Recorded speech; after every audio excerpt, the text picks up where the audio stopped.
Hello, and welcome to the next review on Foos Entertainment.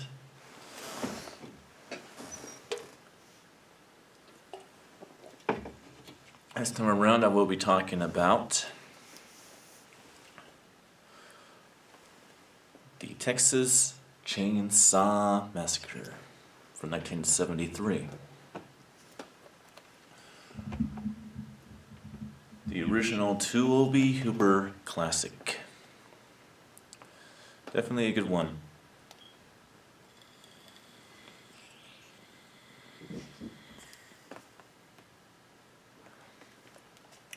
This is the 40th anniversary collector's edition. I'll open the camera for you.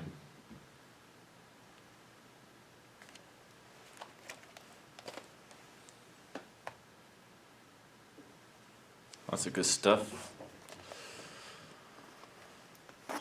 Very cool looking box set, I might add.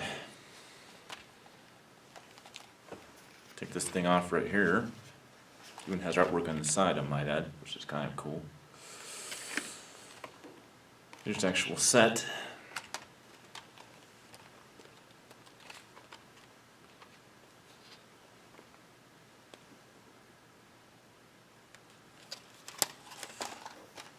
You have the DVD set and the Blu-Ray set in here, so it's kind of cool that way. Well, this is a short and sweet movie, coming out only 83 minutes long.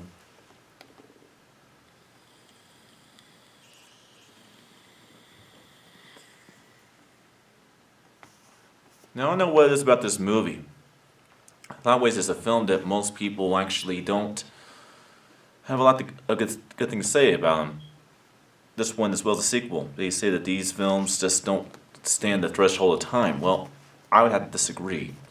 I think this film was made way ahead of its time.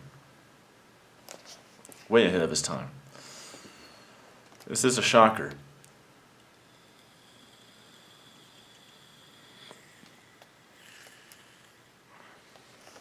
But yeah. So let me explain my opinion. I think that being weird, bizarre, and macabre, and just downright insane, is much more terrifying than just being plain scary. And that's certainly the case when it comes to the Texas Chainsaw Massacre from 1973. It's a very macabre and very surreal movie.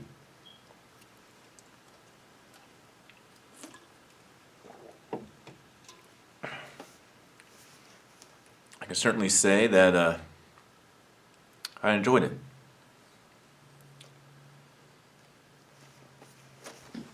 Now, for anybody who has not seen the movie, which I would say is a pretty big surprise if you're a horror fan and been watching these reviews, I'd say it's very surprising if you haven't seen a movie. But this is what the movie's about. A sister and her older brother, who happens to be a cripple, who is confined to a wheelchair, along with their two friends, are on a cross-country trip in Texas to visit a family building, a family motto from their grandfather. And they come across this bizarre hitchhiker. He was obsessed with self-mutilation and killing cows in the slaughterhouse that once existed around the area in which they're going, which of course does not exist anymore, was shut down.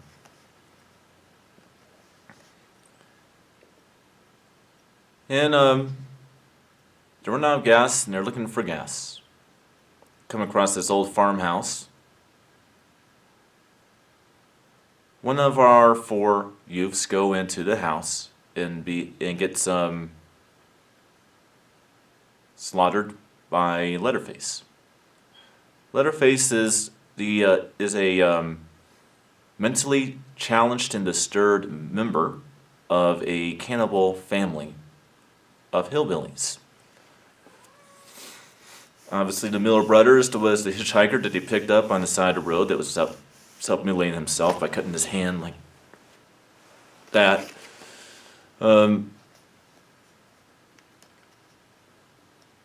the older brother is the old gas station clerk, which did not have any gas that they came across. And they prey upon any travelers that come up along their farmhouse area, and they slaughter victims just like, people in a slaughterhouse would slaughter cows, and then they go ahead and cook the victims in them. So they're a cannibal family.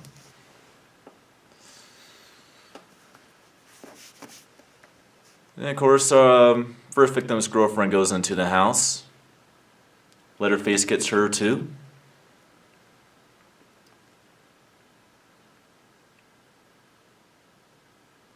Now, interesting enough,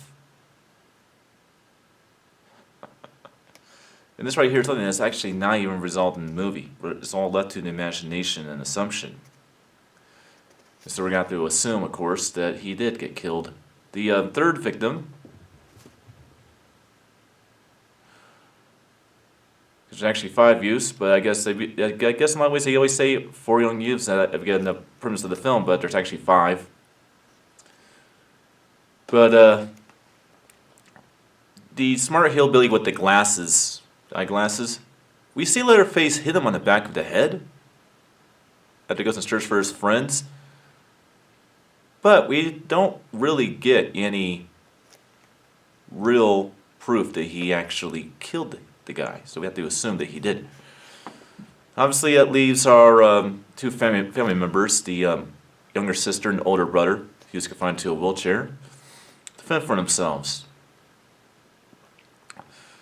Well, the cripple gets sawed up all over the place in half, in multiple pieces inside of his wheelchair. So bye. The sister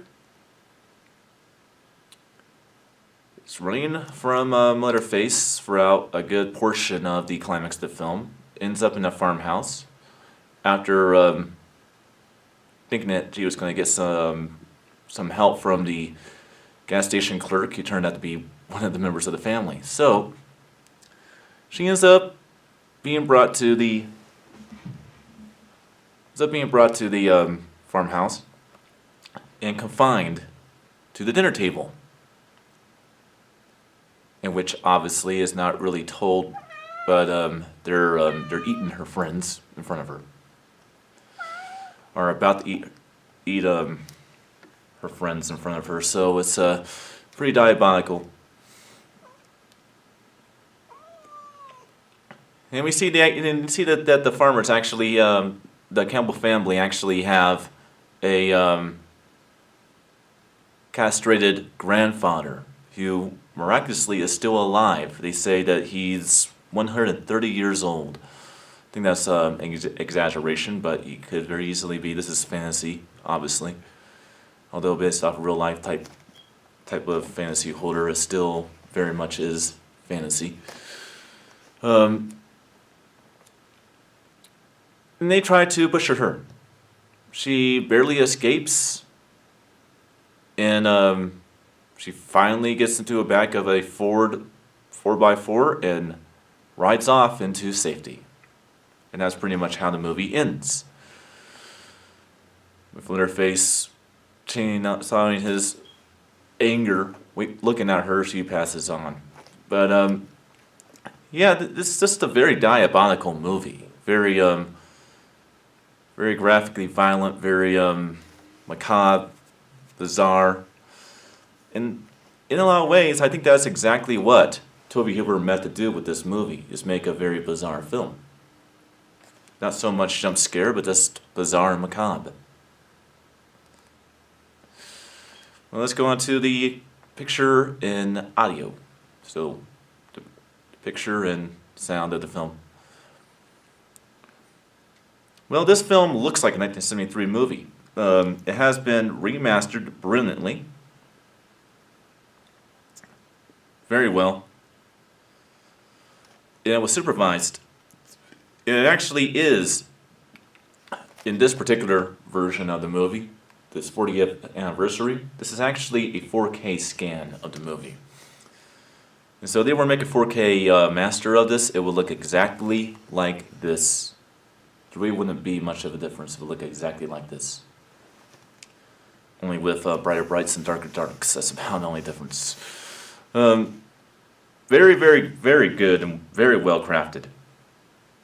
They don't say the ratio on the back of this movie, but it's a 166 by 1 wide frame. Now, interesting, on the back of the case it says 1974. The movie may have been released in 1974, but the film was actually made in 1973. Now, I really like how it has like that Technicolor classic Kodak-like look to the movie, and that's kind of the best way to describe the overall picture, templates and quality and tones of the movie. The sound. Well, people, there are 3 options of sound on this movie. There's a stereo surround mix, which has been redone for HD. There's a 5.1 mix, which is DTS HD as well. And there's a DTS HD 7.1 mix. Now I'll tell you which 2 mixes of the film are not worth your time to watch, because there's really not a whole lot of surround with them. It tends to be muffled a whole lot more. It tends to use more of the front speakers in the center speaker instead of the surrounds. And this may come as a big surprise to you, but the 2 tracks that are not worth your while are the 5.1 and the 7.1 tracks. The only way to watch the Texas Chainsaw Massacre, and I'll get into it very quickly, is the 2-channel DTS HD stereo surround track on this. Now let me explain why. Tovey Huber supervised himself the stereo surround mix for the movie. He did not supervise the 5.1 or 7.1 tracks. Although it does say that newly created 7.1 surround sound mix supervised by Tovey Huber. Yes, it may have been, but there's not really a whole lot that satisfies with that. But there's no reason why you actually would like to watch the 2-channel source. The 2-channel source tends to play well with direction with the movie. The other reason is unless you can find a very hard to find Scream Factory Collection Edition of Texas Chainsaw Massacre Part 2, you're going to get a 2-channel stereo surround DTS HD master track for the second movie. So it makes more sense to go ahead and watch the first movie in the same track. Not to mention, I used to watch this movie at the 5.1 or 7.1 track, and it is not anywhere near as good as it's a 2-channel track. Whether Tovey Huber supervised it or not, the 2-channel surround track just has a whole lot more going on in all the speakers. Alright, well that's pretty much my view of 1973's The Texas Chainsaw Massacre by Tovey Huber. I hope you guys enjoyed it. As always, subscribe if you like, give me a like or a dislike. Share the video with friends, let me know what you thought of the video. Let me know what you thought of the movie, if you liked it or not. And I will certainly see you guys next time for my review of The Texas Chainsaw Massacre Part 2. Until then.